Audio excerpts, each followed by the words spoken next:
2023 সালে ওয়েস্ট বেঙ্গল সরকারের দ্বারা ঘোষিত করা হয়েছিল একটা অনুষ্ঠান, মানে উত্তম কুমারের জন্মদিন উপলক্ষে একটা অনুষ্ঠান ঘোষিত করা হয়েছিল মহানায়ক সম্মান, যেখানে মহানায়কের অ্যাওয়ার্ডটা মানে মহানায়কের উপাধিটা পেয়েছিল অঙ্কুশ হাজরা। এই নিয়েই প্রচুর পরিমাণে ট্রোলের শিকার হতে হয়েছিল তাকে। যার কোনো ইন্ডাস্ট্রিতে কন্ট্রিবিউশন নেই, যে অভিনয় মানে তার ফিল্মোগ্রাফি দেখলে মানে কি বলবো, এরকম অ্যাক্টর অ্যাক্ট্রেসকে দিয়ে দেওয়া হচ্ছে। তার কারণ হচ্ছে ওই যে পাড়া কালচার, পাড়া সিস্টেম চলছে এখন, যে যার কাছের লোক তাকে দিয়ে দাও।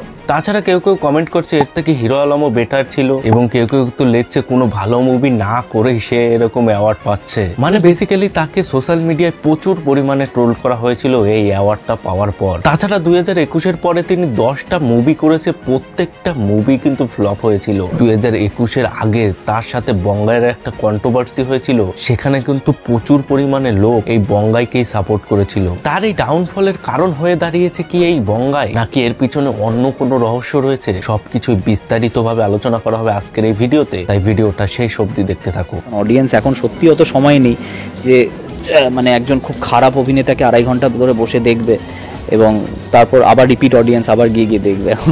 তারা একটা 200 টাকার প্যাকেজ নিচ্ছে, যেটা থেকে সে ইউটিউব থেকে শুরু করে আরো 1 লাখ জিনিস করতে পারে। তার মধ্যে থেকে তোমার কিছুতে ক্লিক মেরে দিল তুমি ভিডিও বানাও বলে। সো ওইটাতে বেশি হাওয়ায় ওড়াটা is the biggest mistake anyone's life. হ্যাঁ দাদা, তুমি সুপারস্টার, তুমি সব, আমাদের ফ্রিতে দেখে মানুষ, আমরা ফালতু। আমাকে যে 1.4 মিলিয়ন মানুষ সাবস্ক্রাইব করেছে, তারা এমনি 200 টাকার একটা নেট ভরেছিল, তারা ক্লিক করে দিয়েছে।